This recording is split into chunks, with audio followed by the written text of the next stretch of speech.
Olá, pessoal. O assunto da nossa aula é termodinâmica. Termodinâmica, pessoal, é a parte da física que estuda as leis que regem as relações entre calor, trabalho e outras formas de energia. Nesta aula, nós vamos apresentar os conceitos iniciais da termodinâmica, conhecendo as relações entre pressão, volume e temperatura, e o comportamento de gases ideais. E também vamos trabalhar com uma equação de um gás ideal, ou de um modelo de gás. Bora lá. Inicialmente, vamos apresentar uma definição sobre gás ideal. Gás ideal é aquele em que as colisões entre as partículas são perfeitamente elásticas. Entre as partículas dele não há nenhum tipo de interação, como forças atrativas ou repulsivas. Além disso, essas partículas não ocupam espaço. E de acordo com a teoria cinética dos gases, o estado termodinâmico de um gás ideal é completamente descrito pelas variáveis de pressão, volume e temperatura. Bom, para quem está tendo um primeiro contato com este assunto, a definição parece meio nebulosa.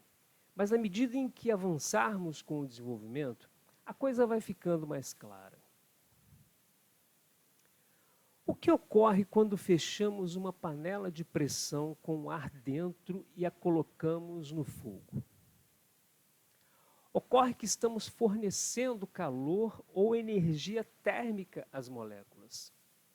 Aí, como a gente já sabe, as moléculas começam a se agitar mais rapidamente. E quanto mais rápido elas se agitam, mais provocam um aumento de temperatura. As moléculas também se chocam mais intensamente contra as paredes da panela, causando um aumento da pressão, pois a panela é um recipiente rígido que não aumenta de volume. À medida que continuamos fornecendo calor à panela, a pressão aumenta, até ser suficiente para levantar a válvula de segurança da panela. Dessa forma, o gás começa a escapar pela válvula. Bom, isso acontece porque a pressão externa à panela é menor do que a pressão no seu interior, o que permite com que o gás escape da panela, impedindo que a pressão aumente ainda mais. Muitas pessoas, você já deve ter visto isso, colocam a panela de pressão debaixo da torneira de água, para que ela esfrie mais rápido. Porque aí, o que acontece? O gás esfria, a agitação molecular diminui de intensidade, até que não seja mais suficiente para levantar a válvula de segurança. Vocês perceberam que neste contexto existe uma relação direta entre essas variáveis de estado, pressão, volume e temperatura? As equações relacionam essas grandezas físicas, pressão, volume e temperatura. Nos fornece a explicação para uma série de fenômenos que ocorrem no nosso dia a dia. Entre eles está o funcionamento da panela de pressão, como nós acabamos de ver. Muito legal. Como nessa aula estamos apresentando apenas os conceitos iniciais, apresentaremos uma equação. Só que antes de falar sobre essa equação, que representa matematicamente a relação entre essas variáveis de estado de um gás, eu quero apresentar o pai da criança, o cara que formulou essa equação. O nome dele é Benoît Paul Émile Clapeyron, francês. Ele foi um engenheiro e físico químico. A sua principal contribuição para a ciência foi na termodinâmica. Ele formulou a equação dos gases perfeitos, ou gás ideal, a conhecida equação de Clapeyron. Em sua homenagem, né? Bom, estabelecendo relações entre as variáveis de um gás, Clapeyron chegou à seguinte conclusão: PV é igual a nRT.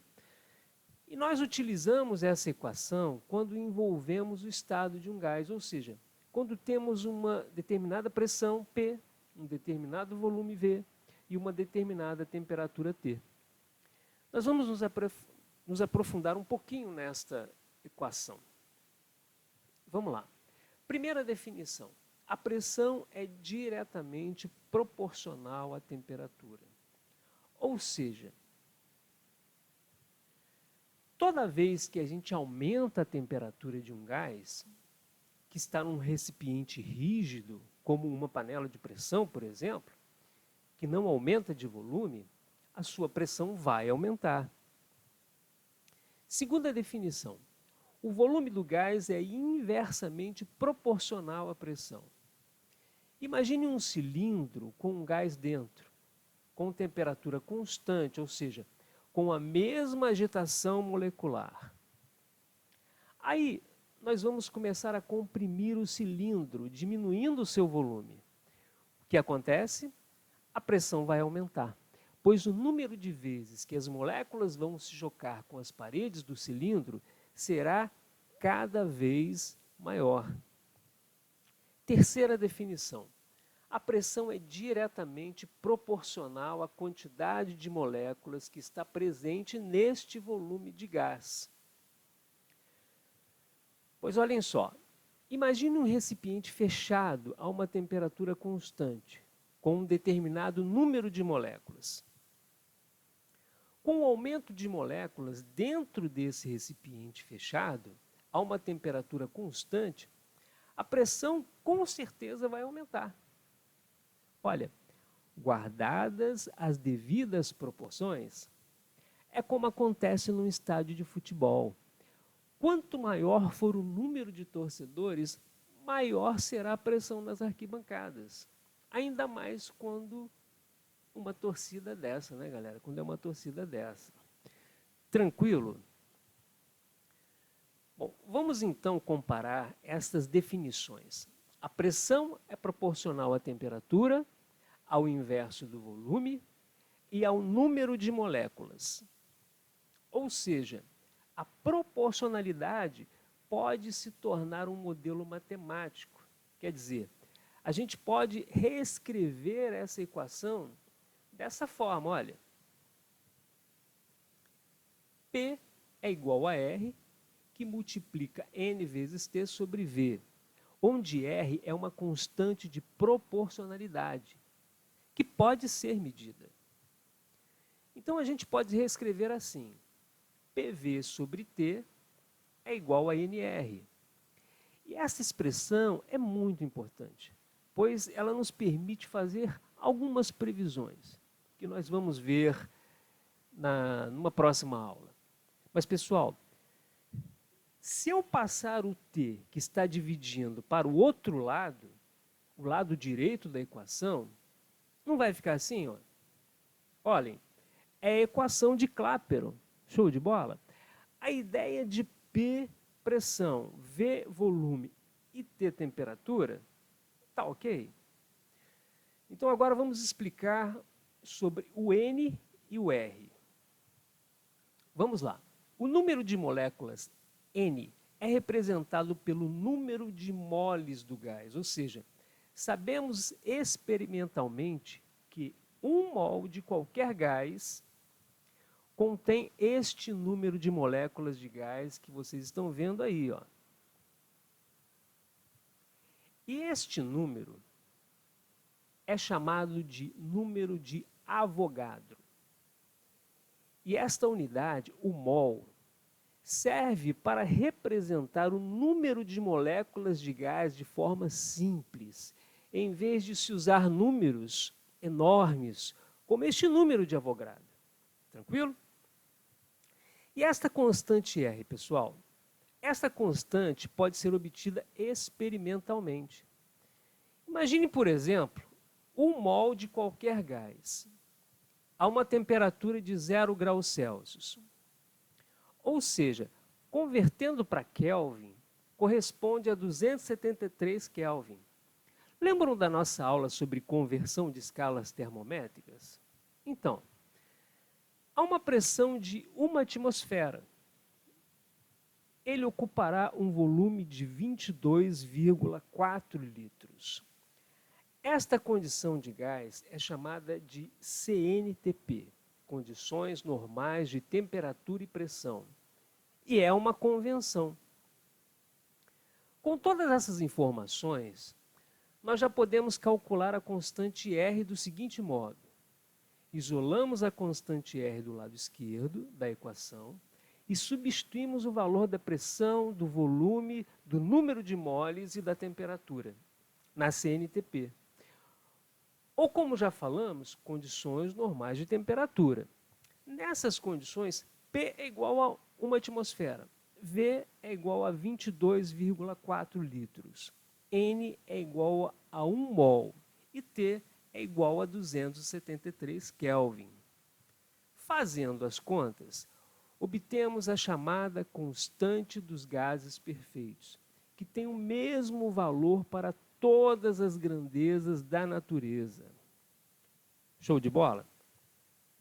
Concluindo, as unidades que utilizamos. Vamos lá. Para pressão, unidade usual atmosfera.